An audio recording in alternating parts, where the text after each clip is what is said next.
right, welcome in everyone. Welcome to the first All Things Odd for 2025. I'm Dr. Natalie Phillips.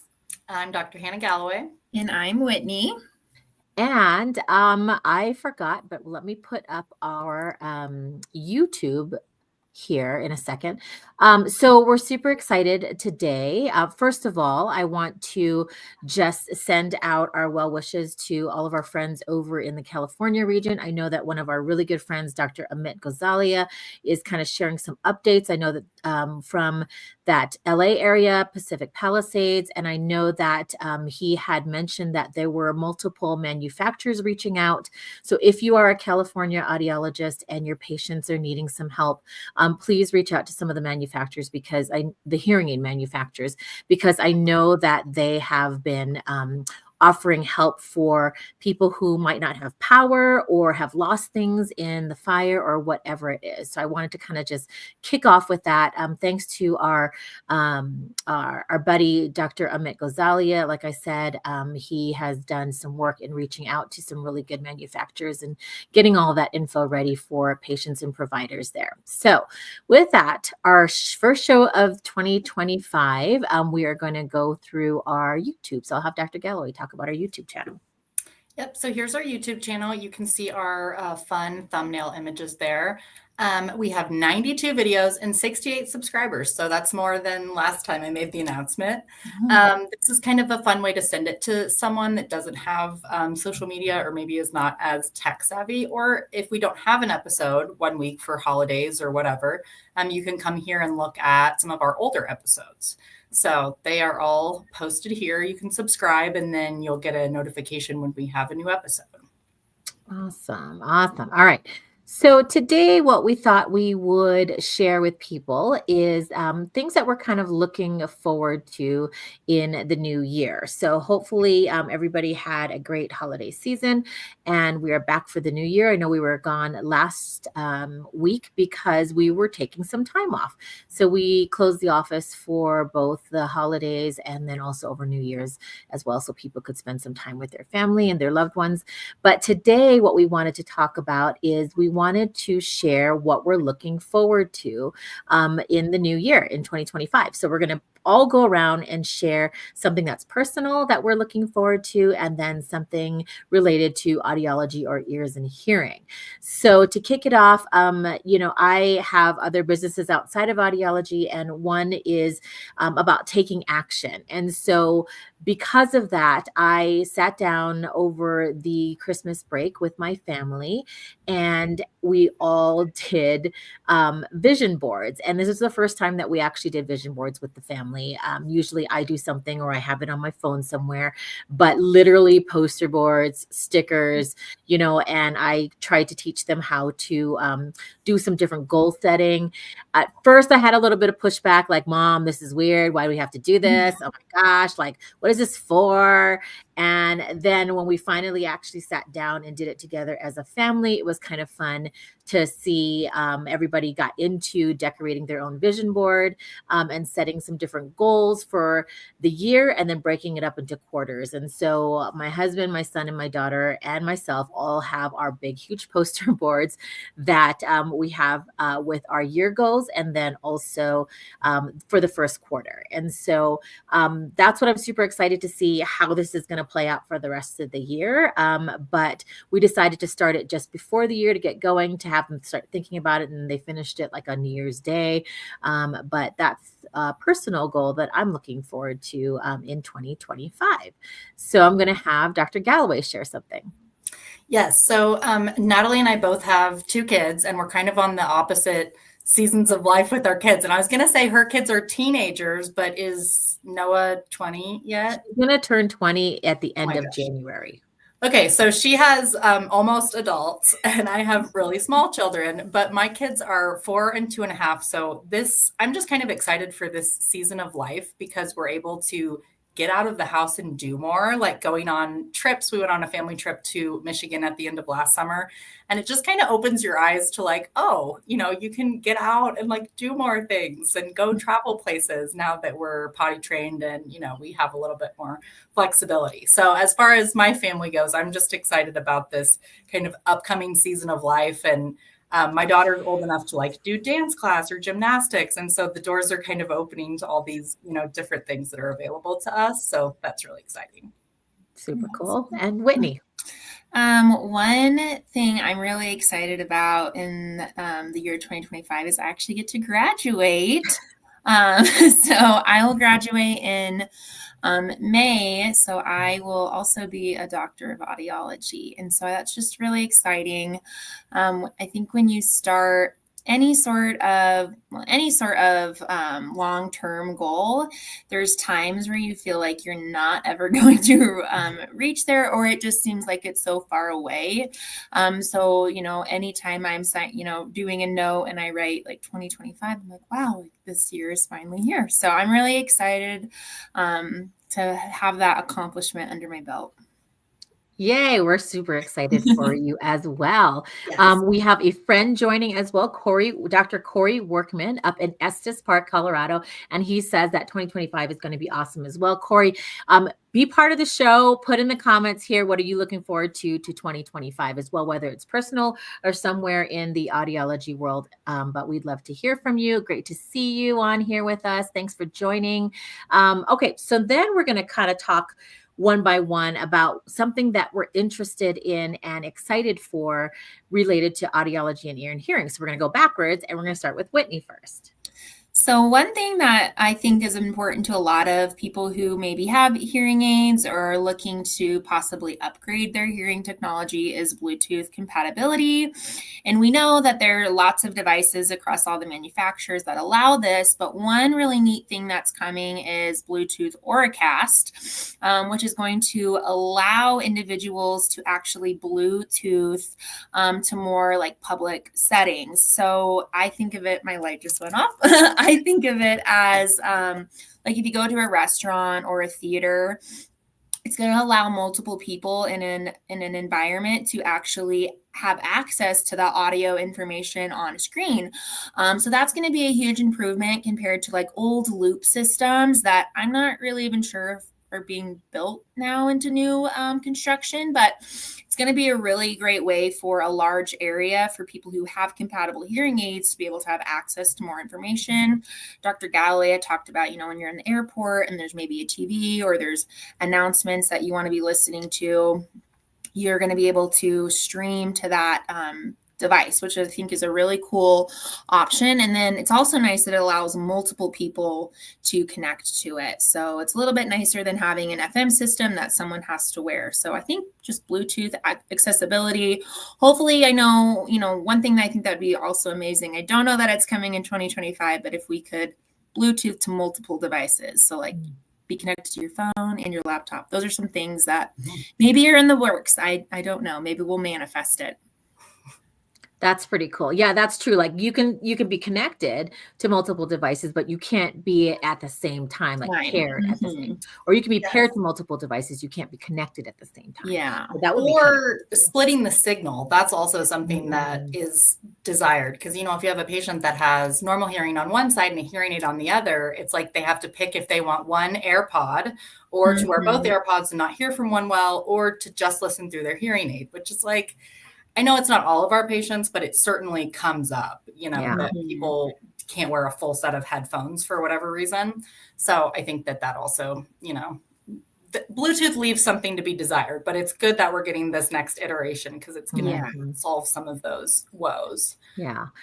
Corey. So thanks, Corey, for jumping in. So he says he's looking forward to further integration of AI technology in hearing aids and assistive devices. Yeah. I love AI. I think it's really kind of cool. I think that it's interesting because I think that a lot of people can start using different AI tools in the office for different things as part of protocol and really streamlining different things and automating different things that are going on in the office. But in AI technology and hearing aids kind of has been released to, I would say it's been around for a little bit longer than what we would have expected, and assistive devices too. But the way that they're going to be used, I think, is going to be really cool, because with technology, everything is updating and changing and getting Mhm. better. So, like I explained to patients that, like, think of technology as making your life easier, not Mhm. making it like more complicated. So Yeah. I'm super excited for that too as well, Corey. Well, Thoughts? and one thing that has sort of opened my eyes too is learning about the new Phonak product, the Sphere. They put two chips in it, and one chip is for Mm. AI. And one of the things that they've done with the AI is not only like letting the computer learn by itself, but also learning from input data. So I don't have the numbers correctly off the top of my head, but our trainer at Phonak was telling me how they did all of these trials with actual users, and then the hearing aid is learning from other users' decisions in the same setting. Mhm. So it's sort of a different look at it, I guess, or a different correction. So I'm excited for what's to come because, if we're devoting the physical space for a whole chip to be, running AI, then I'm thinking that maybe we can do some really cool stuff now and in the future with it. Yeah. So I didn't really realize that that's also how it was. I mean, I know it learns from itself, but to hear that they've been able to use all of these existing users and have them do like a comparator and then learn from that data is encouraging. Yeah. Absolutely. Absolutely. Okay. What else are you looking forward to in 2025, Dr. Galloway? So mine is a little bit specific to our clinic, but we have been a cochlear provider network clinic for years, and we've mostly focused on cochlear implants. There's been a lot of change in what's available for like middle ear implants in the last few years, and Cochlear has a product called the Ossia, which is a middle ear implant. And it's almost like you're fusing a traditional middle ear implant with a cochlear implant so we'll see what you can see here, but this is the actual implant that would go in one's head. And there's a magnet up here so that from on top of the skin, there's no metal abutment. There's no anything that you can tell that someone has an implanted device there when they're not wearing the sound processor. And so it would allow for, a seamless appearance, and then using a magnet like we do for cochlear implants to connect it to your head. So the kind of previous versions of this were something called Baja or Ponto bone osseo integrated devices. And so they had like a metal abutment that was above the skin that you physically, snapped the sound processor onto. That kind of had limitations. And for small children, that is still going to be kind of the first round because this Ossia device is not approved for very, very small children yet. But we have two patients, but three devices. So one is going to be bilateral that's on the schedule in the next couple of months. So we are going to be, programming these for the first time, which it's just different. It's a new software, new parts and pieces and accessories. And we're working with Dr. Quinn at Alpine ENT, and he is doing those surgeries right here in Fort Collins at Poudre Valley Hospital. So that's just really exciting for us. It increases the access. We're not sending everybody to Denver. And for patients that have had bone devices, one of the patients that will be getting the bilateral Ossias has been wearing a traditional bone device for years and years, and there are just, limitations to it. So she's very excited to take advantage of the modern technology, and I'm excited for us to be able to offer that service and just, learn more about it and get more patients for that. So I have a little box that kind of shows what the processors look like, and you get all the different colors with it. So I showed you the implant. This is just like a little display box that shows, so each one of those, that's the different colors. That's what the processor would look like that goes on the outside of your head. So if you go to take a shower or whatever, you take that part off and you don't have an abutment. And then that's the piece that, helps to provide the sound for you. And each patient gets every color, so you can kind of like switch it out, which I thought was cool. Like it has face plates, so if you dyed your hair, you could change the color. But yeah, it's different than what we've done in the past for bone solutions, and I'm excited for us to have more patients taking advantage of that. Yeah, that's really exciting too. Previously, like Dr. Galloway said in the beginning, is that like you would have a titanium abutment that's kind of sticking out of your head, which also has been fine as well. But it'd be so different not to have that, whether you have it on or off, obviously. But it's going to be a huge game changer for people who might be they have an aversion to having something like that because it shows, right? Especially for men, I think. Well, and Women with those devices, there's so much they have to physically move because it's physical vibration. So if you get close to the person, if you hug the person, if you touch it, you put a hat on, there's just a lot more sound and vibration going on. And so I could see how that could be irritating, over time as the patient when you're laying down, putting a hat on, putting on headphones, whatever, just to kind of get rid of that occurrence.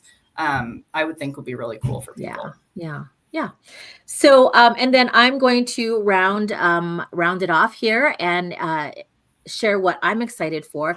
This was kind of the brainchild of Dr. Galloway when we sat down in one of our partner meetings and we kind of talked about what we wanted. But we actually got our nonprofit organization set up and ready to go. So pretty soon we're kind of in the talks of building a new website and everything, but you guys need to stay tuned because we actually have our logo, our nonprofit set up, and we are going to launch our nonprofit organization. We have our board ready to go as well. So we will be using our nonprofit to basically help the funding in our community so that people can we can actually provide some different devices to people, hearing devices. That's one thing. We also want to make sure that we're able to fund some supplies that Dr. Galloway can take to Guatemala every year. This year, she's actually not going to Guatemala, but she's going to be sure to be able to do that trip next year. But we want to be able to make sure that we can supply some funding for the supplies that she needs for Guatemala. And then some other possibilities that we're going to continue to grow in our own community and give back to our own community. So super excited. We will tell you the name. We will launch the logo. We're really excited. And it's going to be coming very, very soon once we get our social media and our website up. But we're super excited to have a nonprofit organization where we will be able to provide some different things to our own community and beyond, actually, because it's going to go all the way to Guatemala as well. So if you're interested in that, if you're interested in finding out more information, just kind of stay tuned for when we officially launch. I guess this is sort of like the soft launch announcement, but that's what I'm super excited for 2025, because we're going to get that going and we're going to be able to help out a lot of people, I think. So yeah, so stay tuned for that. All right, so we will be back next Thursday, 12:30 p.m. Mountain Standard Time. I see that there are people watching us live, so thank you for watching us live. Don't forget, if you miss it live, you can always go back and watch us on the replay, on Facebook, on Instagram, on YouTube, on my LinkedIn as well, anywhere that you can find us. And we will see you next week. Thanks, guys. Thank you. Thank you.